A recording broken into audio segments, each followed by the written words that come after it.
What up, snowboarders? Welcome back to another video. In this video, we will be slandering multiple snowboard brands, being pretty harsh and critiquing these brands on the snowboard brand tier list. This is just part one of the video. I would like to slander every single snowboard brand in the future, but you know, we are starting here, and I'm going to be a lot more critical in this video than other videos. In other videos, I'll be like, you get an S tier, you get an S tier, you get an S tier. I think it's fair to be more critical because we try to ride these bad boys every single opportunity that we get, and these bad boys are very expensive, and the market is so competitive, and as snowboarders, I think it's fair that we demand excellence of our snowboard companies, because whoever rises to the top and does the best at all the things a snowboard company should do should be the one that snowboarders support. Before I start this video, I want to show you the quote-unquote core guide to buying a new board. I'm not saying I always follow this guide, but if everybody had this philosophy, I think it would be an overall good thing for snowboarding. And this is only if you're buying a new snowboard. If you're wanting to buy a new snowboard, you know, you have some dough. Otherwise, you would be on Facebook Marketplace. So if you're wanting to buy a new board, start at your local shop. Obviously, your local does the most for snowboarding. You've heard all the local shop spiel. And then board performance, you know, is pretty important. Get a board that you want. The fact of the matter is, pretty much all of these brands I will be talking about have a either good all-mountain board or park board that would suit my personal needs, so I won't be talking about board performance too much in this video. And then the other thing that I don't think a lot of people talk about, but is a pretty huge factor to consider when buying a new snowboard, is who gives back to your community the most. What snowboard company is most involved in your local shred scene? In most cases, it's a smaller company. It could be a guy making snowboards out of his garage or something like that. And if you think he's giving back and doing the most for your local shred scene, support that brand. If one of these big brands you think is doing a lot for your local shred scene, support them. I think this idea here gets more brands to put on more events and get more involved in smaller ski areas, which I think is a good thing. All of these brands are good at showing off in like the global scale and the international snowboarding scene, but you probably aren't in the international snowboard scene. The only snowboard scene that you should care most about is your local scene. So support brands that support your local scene. And then we have the bottom of the barrel stuff, the stuff that, you know, is important, but probably not the most important factor to look at when considering buying a new snowboard. The graphics, the team, the videos, other BS. And I'm starting the video off this way because I'm mainly going to be talking about this stuff on the bottom. Some surface level stuff that isn't that important. So, you know, if I slander your favorite brand, just know that this is what I'm slandering it for, which, you know, there are more important factors to consider when buying a snowboard, and obviously take it with a grain of salt because this is just my opinion as a goofy YouTube guy in my fucking room yapping to a phone camera right now, you know, so don't take it too seriously, Buster. Yeah, with that being said, let's frickin' go. Let's shoot some shots, starting off with the big dog, Burton Snowboards. We must acknowledge the fact that Burton low-key created snowboarding. They didn't invent snowboarding. There were other snowboard brands. Burton, both the man and the company, allowed snowboarders on the ski area. And as much as I like to claim that snowboarding doesn't need the ski area, you know, snowboarding would be nothing that it is today without us being allowed on ski areas. Going to a ski area is fun. So we have Burton to thank for that. They have strong roots within snowboarding. However, fast forward to 2025, and Burton is far from perfect. They also killed Forum, which people complain about. I don't really care that they killed Forum. That was like before I was even born. You know, it's not cool, but Forum's back now, and I think Forum's lame now. They should have just kept Forum dead. But I digress. That's a little bit of a rant. You know, I don't like when they bring back old boomer companies. Like, let them just have their legacy and die instead of being lame in the modern day. The reason people liked Forum was because of their team and their videos.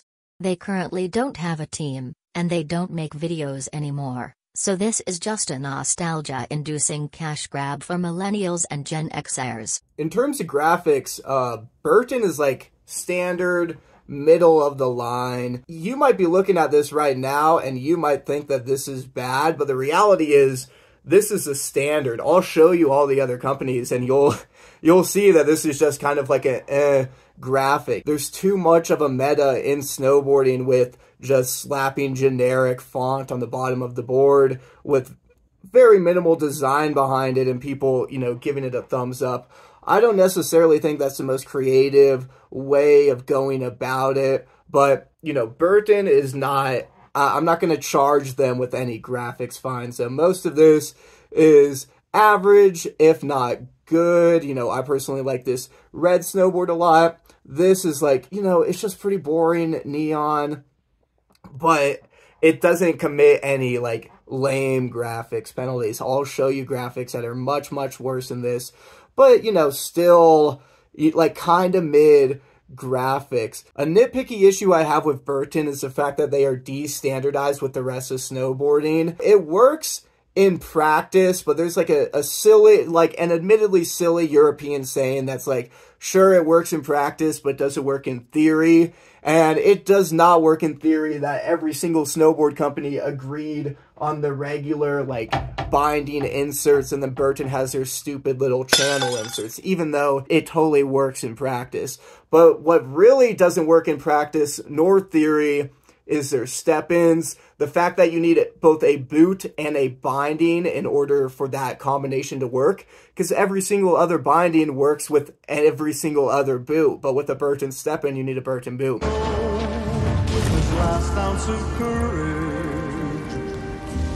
I'm against that idea, but hopefully the phase entry system kills the whole Burton step-in thing. I'm not even against step-ins, I'm just against the fact that I need a Burton snowboard boot for my Burton step-in bindings to work on my Burton channel insert systems. You know, too much Burton. The step-ins is a good idea if I didn't have a specific boot. Let's go to the Burton team. Burton has a lot of freaking cracked riders on their team. And, you know, they're the big dog. They can afford the most riders. Their most famous rider is Zeb Powell, but he's all the way on the bottom because this is alphabetical order. This is very nitpicky, but Zeb should be front and center. He should definitely be on the top because he is the biggest guy on Burton right now. Which leads us to my main beef with Burton, and this is a lot of people's beef with Burton, is they are the top dog. I am against the big dog. You know, liking Burton to me is like rooting for the Kansas City Chiefs, or, you know, like, I'm not a baseball fan, but like liking the New York Yankees when they were good. I think the Yankees might suck now, but that's how it feels like when you're a Burton fan. You know, I like the underdog. It makes more sense for Zeb Powell to be on Nitro because Nitro has came out with a large swallowtail board every single year. And that's like Zeb Powell's thing, riding a large swallowtail board. So it makes more sense for him to be on Nitro. But Burton just came to the table, wrote a fatter check, and you can't even blame Zeb for saying yes to that. Nitro, you should have kept Zeb Powell. I get that you probably don't have the financial means to do so. I'm against the fact that Burton can just bully every single other snowboard company and sign whoever they want, even though it is completely fair for them to do so and probably the right move for them to do so.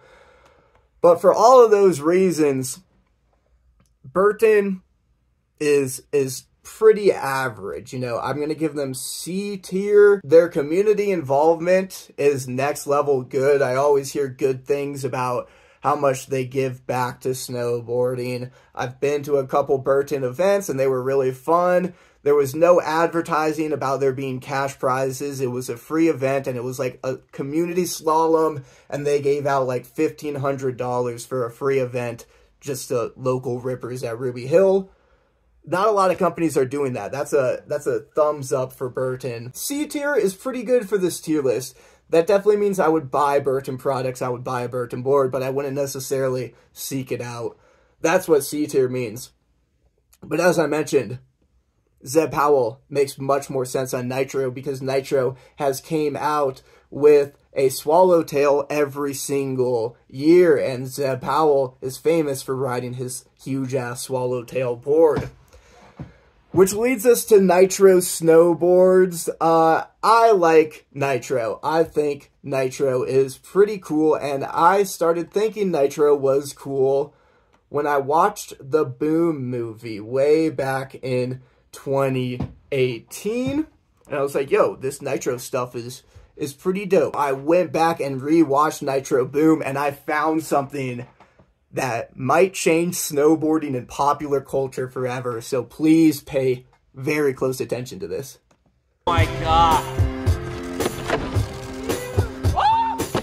Oh! Boom! Bang! Bang! I mean, boom! Boom!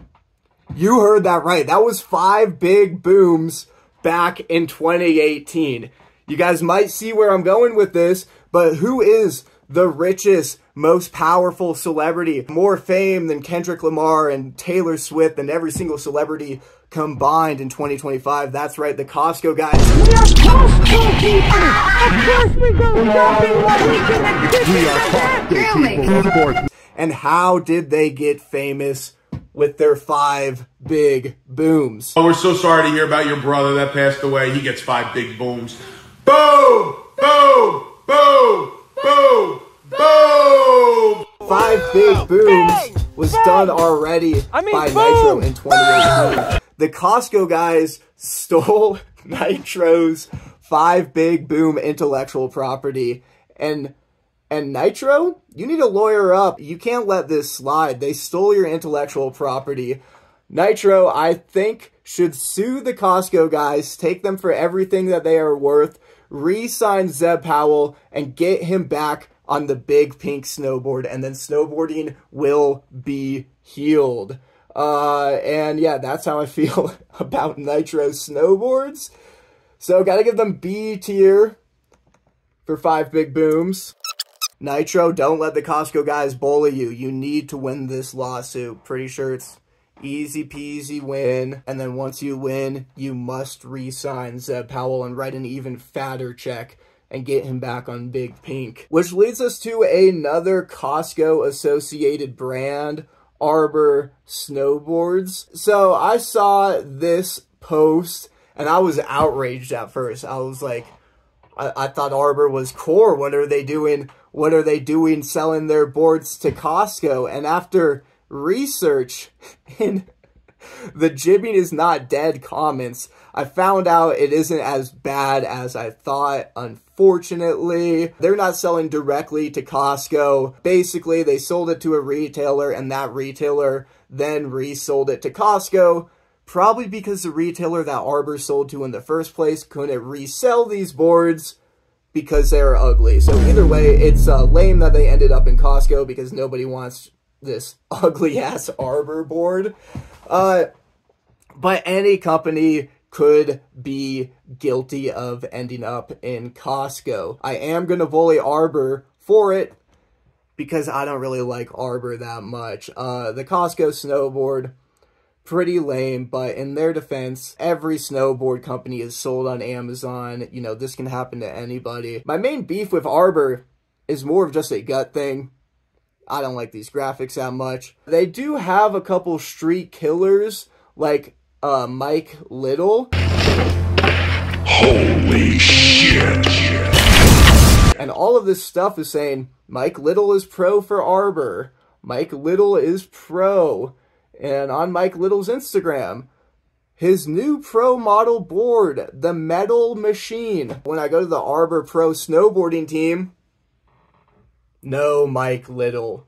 Nowhere to be found. So I don't know what to believe anymore. Whispers in the industry seem to be around whose Arbor contracts were not renewed, though there is little to no official word at this time. There is little... Stan is a genius confirmed.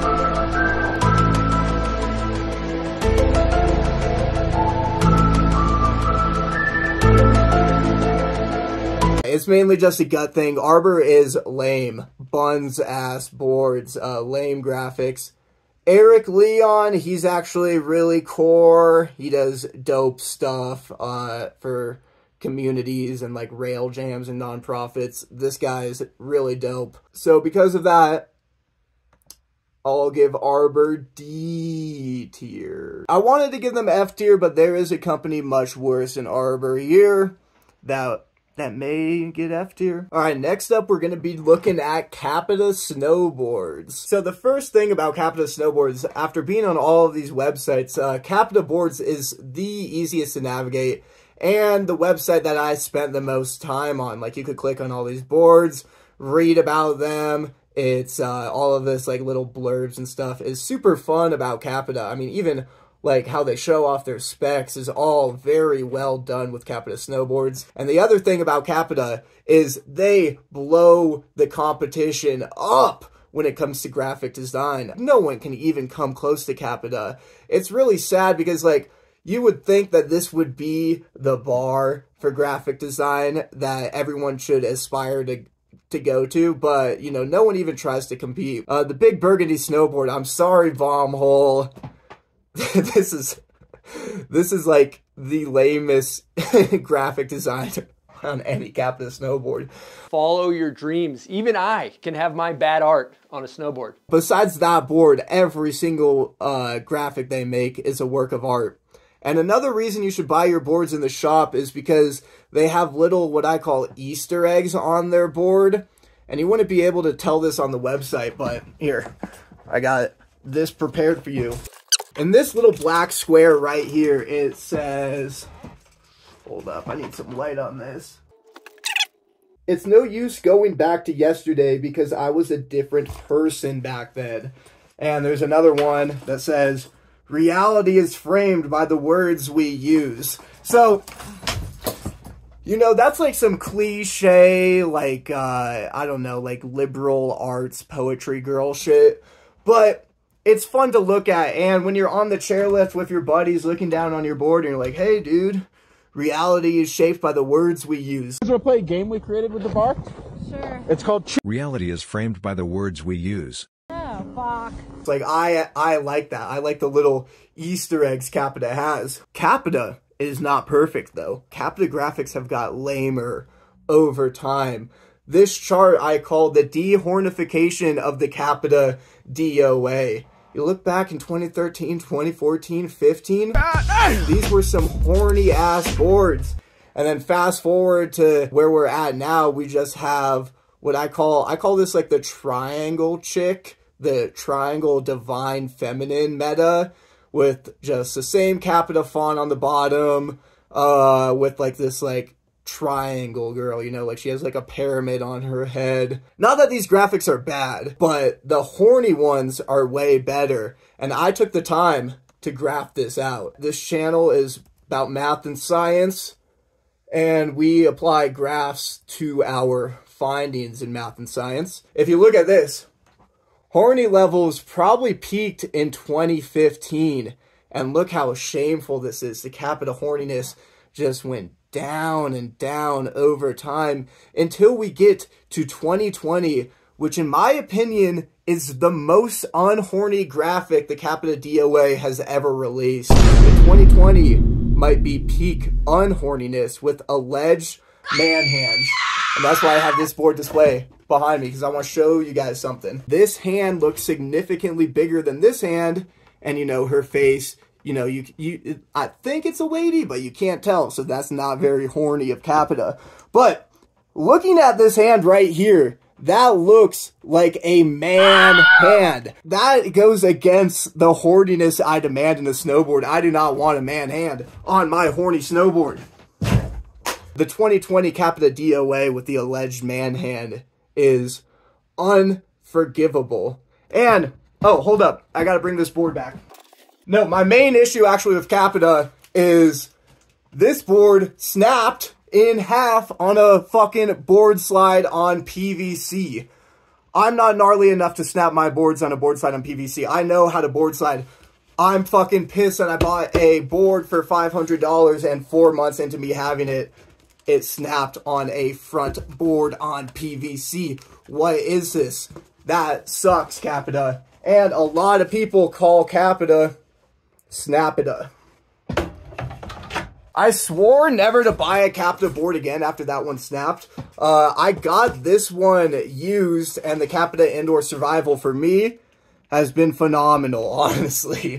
Which sucks, because I want to slander Capita, but Indoor Survival, they get a solid B tier. Capita, B tier. If you brought back the horny graphics, and if my board didn't snap after 4 months of me riding it, you could get an S tier, Capita. After looking at this graph, I did very little amounts of further research, and I asked myself, what was the horniest year for snowboard graphics? I did not do too much research into this, but I'm really bringing this segment up because I want you guys to comment some horny graphics. Tell me the company, the model, and the year that the horniest snowboard graphics came out, because I would love to do a horny snowboard graphics tier list. I'm very passionate in that subject, so please leave your comments below for what is the horniest graphics.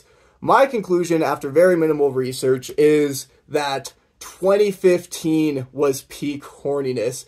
First of all, we have the Jamie Lynn Libtech snowboard that came out in 2015. And Jamie Lynn is a constant horny snowboarder. All of his boards have these blue Avatar, double D, double XXX, triple D, huge ass blue Avatar tits. And then in 2015, we also have the Salomon Man board. I'm not even joking, that's what this board is called, with like an anime girl with a fucking tiger on it. Pretty dope. And then we have these scandalous peak horniness Capita DOA.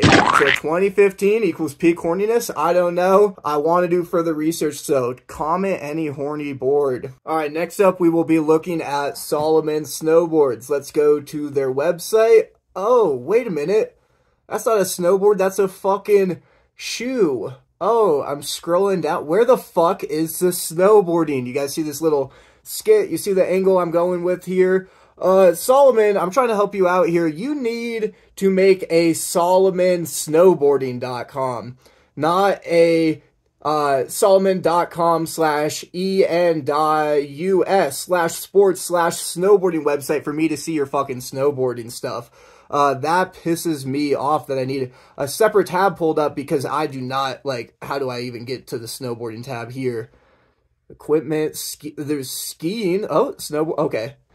But it's a different page. Like, where do I find your team riders, huh, Salomon? Check this out.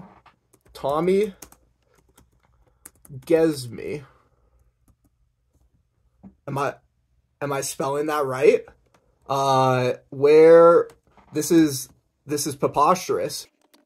Yeah, I'm spelling it right. I thought Tommy Gesme was on Salomon Snowboards. If I Google it, then he shows up. I think I'm spelling it right. Why can't I find him on the website? Salomon, explain that. What if I look up snowboard team? Yeah, nothing showing up for snowboard team. Nothing shows up for Tommy Gesme. When I'm on, like, the specific snowboarding site, let's see. Snowboard stories and guides. I click on that.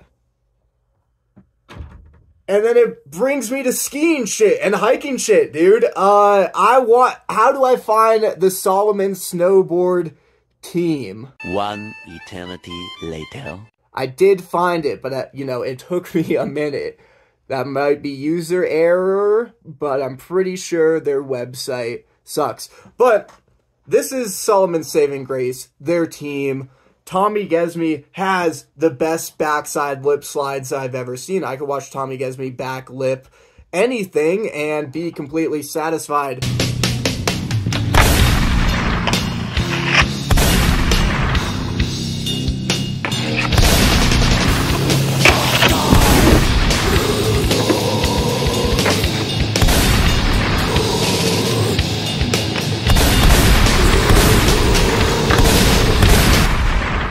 But Salomon, that won't even bring you up to D tier. My main issue with Salomon is when I click there's a fucking running shoe, which really emphasizes the whole point I'm trying to make here with Salomon, which is that every single one of these companies besides Salomon exists because it was either a snowboarder or a group of snowboarders that got together and they're like, hey dude, I love snowboarding, it's super fun, I'm going to make a snowboard company. Versus Salomon, the reason why they exist is because a bunch of guys in suits came together and they were like, hey, this snowboarding thing isn't a fad. We could make money if we also sold snowboards. So the conception of the company was lame from the start. And I can't even, it was very hard for me to find Tommy Gesme on their website, who I thought would be their saving grace.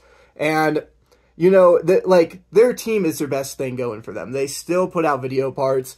But Salomon, make a SalomonSnowboarding.com. You do have a following. You make good boards, but you get F tier. I don't want a running shoe on the front center of my what I thought would be a snowboarding website, okay? Also, another thing about Salomon is, you know, I made their 2022 Salomon Huck Knife in Google Drawings, but to be fair, a lot of board companies are guilty of having a graphic that I can replicate in Google Drawings.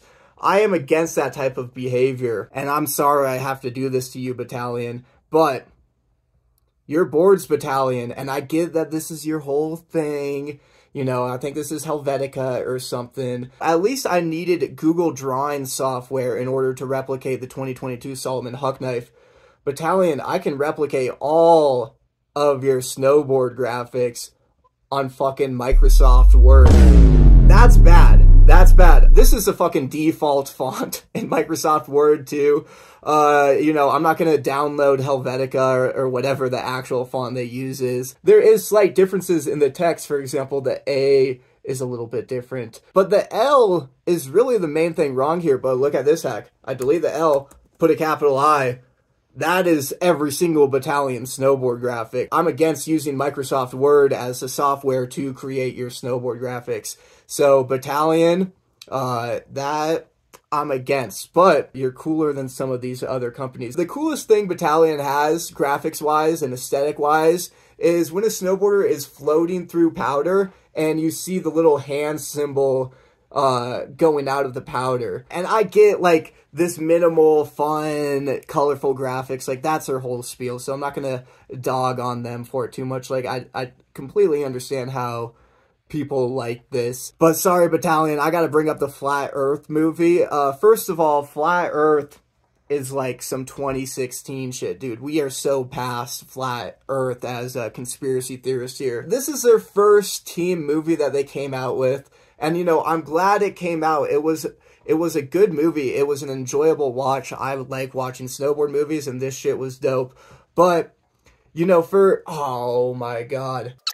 For a company as quirky and as fun as Battalion, this movie kind of copies every single other snowboard movie, which is, we are in Japan, 4-minute song. Now we're in Norway, 4-minute song. Now we're in this 4-minute song. And, you know, Battalion, I know you are more creative than this, and I will get to a really well-done film that you did in a second that used your more creative aspect. But, you know, I just don't think a lot of people will be re-watching the Flat Earth movie 5 years from now, you know? And you don't have to make, like, the best snowboard movie to come out every single year. Like, I am glad that this happened, and I'm glad that you put it out. So, I guess I'm being pretty mean here and nitpicky. But the reason I'm bringing this up is you guys absolutely killed it in the ride, and the ride was something different. It was something extremely fun. Ethan Morgan DJ'd his whole 20-minute video part. He was stacking clips, and that does way better of a job representing Battalion to me than the Flat Earth video. Also, back to the whole conspiracy theory point, Flat Earth, dude, we're on to Snowman Earth. I might cut this, but no one's on fucking Flat Earth anymore, dude. We're on to Earth, Atlas, Acupara. This is a shit that us conspiracy theorists are onto. Flat Earth is fucking boring, dude. Make a movie about this, make a snowboard movie about this shit, I'm gonna like it a lot more. And I mentioned this already. The ride, this is Battalion's saving grace. Ethan Morgan, top dog on the team. There's some boomers in the comments that are like, oh, all the AI shit. Here, let's find it. Yeah, snowboarding parts were good, AI parts were bad. If you got rid of the AI, this would still be a great movie, but the AI adds to it. AI is going to be a part of our lives until we're fucking dead and our children's children's are dead. So get fucking used to seeing AI. The cool thing about this is Ethan Morgan uses AI in a fun and creative way. You know, this is AI use in a good way, and it's not like it's fucking everywhere. He DJ'd his whole fucking thing, and, you know, this is all beautiful editing, and the AI definitely adds to the what he's going for here. I don't know. If you don't know what I'm talking about, watch this video. The AI definitely adds to it. But yeah, I think this video is much better at showing Battalion in a positive light than the Flat Earth video. The Flat Earth video could have used some more Ethan Morgan energy in it. Oh, speak of the devil, there he is. What a guy. But yeah, Battalion, I don't know. I'm pretty against their graphics that they can be made in Microsoft Word. But they are, other than that, pretty cool, and Ethan Morgan's doing some heavy lifting for how I perceive them. So, gotta give them C tier. Those are all things I would have said if it wasn't for me winning a freaking brand new Battalion snowboard at the Colorado State University Rail Jam. Boom! First of all, the graphic. Not good, Battalion. No. This graphic is not fun. This is some solid, like, graph paper, you know, design, you know, makes me think of my math homework and stuff. I don't like that, Battalion. It's actually crazy bad. But the board rides super well. It was very enjoyable, and I won it for free, so Battalion, I love you now. I'll update your placement at the end. I don't think you're, you know, these graphics aren't worthy of 5 big booms tier, but you'll go above Burton, so Battalion update over. Alright, next up we got Horse Snowboards. This is definitely the outlier here, Sandwich and Horse Snowboards, because it is much smaller than every single one of these companies that I'm looking at today. But the reason I want to talk about them is because everything that I have complained about in this video, everything that I've hated on, Sandwich and Horse Snowboards do the exact opposite. First of all, they like riding wood. I do too. I often find myself going out into the forest, and I often find myself riding wood just like these boys and jibbing some logs. So I do respect an entire video to some logging action.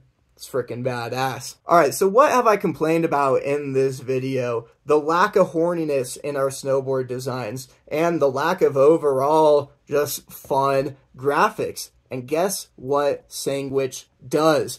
These graphics are extremely horny, and they are extremely fun and ironic. I can't complain about the lack of horniness and then have issues with this graphic. This is peak horny, literally says horny snowboards. And unlike Arbor Snowboards, they have no problem selling these boards. You know, you're not going to find any of these boards in Costco because they can fucking sell these boards, you know, unlike Arbor Snowboards.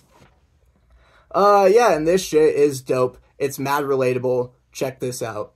This here, this post, sign up for Sandwich Summer Snowboard Camp. This is how half of my day snowboarding look.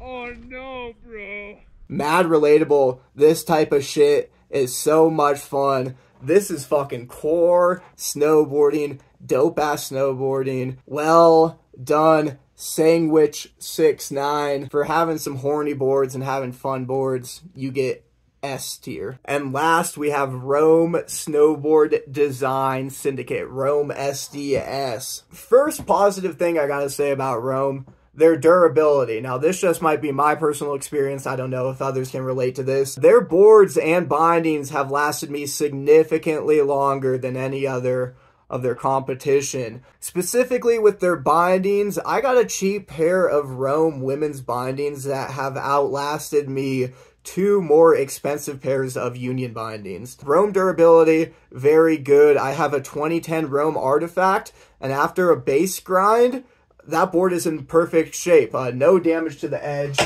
Every single one of my Capita boards has taken extreme damage to the end. Let's do some more Capita slander real quick. I have rode my Rome Artifact board harder than this because my Artifact is my dirt board. I ride that shit on dirt, on sand, on rocks, and it looks better than my Capita board. Rome is very good durability-wise. Holy shit, it took me so long to say that.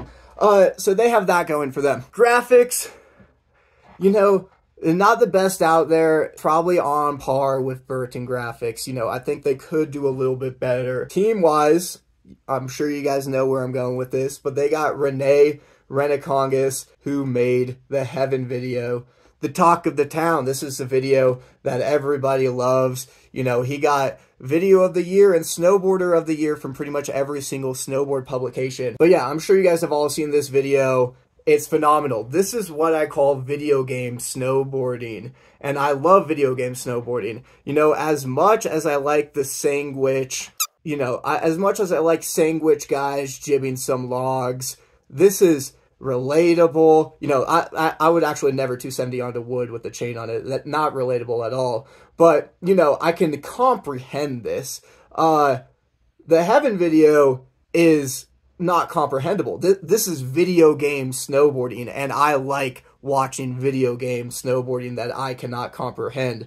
And Rome is the board behind this freaking animal right here. So that gives Rome a ton of good thumbs up points.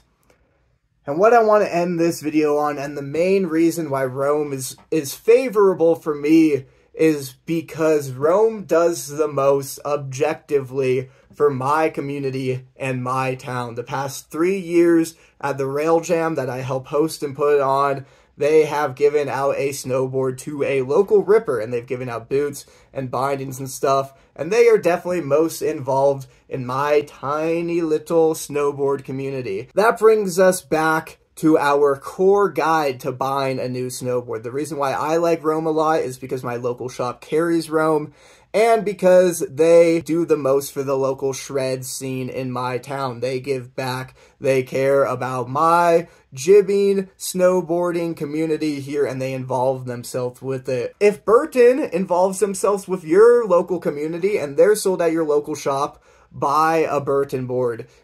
Even if Arbor or Solomon does a lot for your local community and they are sold at your local shop, you know, prioritize and support those companies. Support whoever gives back to your community the most and, you know, puts on events. I think if we all shopped like this, there would be more rail jams and slaloms, and there would be more involvement from these bigger brands in some of our smaller ski areas. But because Rome does the most for my community, Renee Renekongas, and because they built boards and bindings that last, I gotta give them A tier. This is just part 1 of the video. I will slander, or at least try to slander, every single snowboard company eventually. The remainder of this video will be bonus content. I want to talk to you guys about some summer plans, about the plans of this channel. Channel update. First of all, thank you guys for watching this video. I hope you enjoyed it. If I go missing, we can assume it was a Solomon Assassin or an Assassin Pro. Yeah, but if you're a snowboard company and if you want me to say something good about you, I'm very hungry. I can be bought with a couple Abraham Lincolns. Look how good Battalion did with just me winning a free board. You know, they get better than Burton for that. So just saying, snowboard companies. Violence works too. If you kidnapped me, I'll say whatever you want about your snowboard company for my release. Those are all good methods for, you know, getting me to say whatever you want. I want you guys to help me with a video reviewing viewer fits. So send me some photos, some clips of you guys riding your snowboards, wearing clothes, and I'll talk about them, and I'll be pretty nice. It'll be a Venn diagram type of video, and I'll see how much clips I get, and this could be a pretty chill, easy summer video that I can do. So send them to me via Instagram. I'll see how much clips I get and come up with some prizes for the winners, depending on if I have enough clips to make a video. But yeah, send me your guys' fits, your edits, send it to me, and I'll talk about them.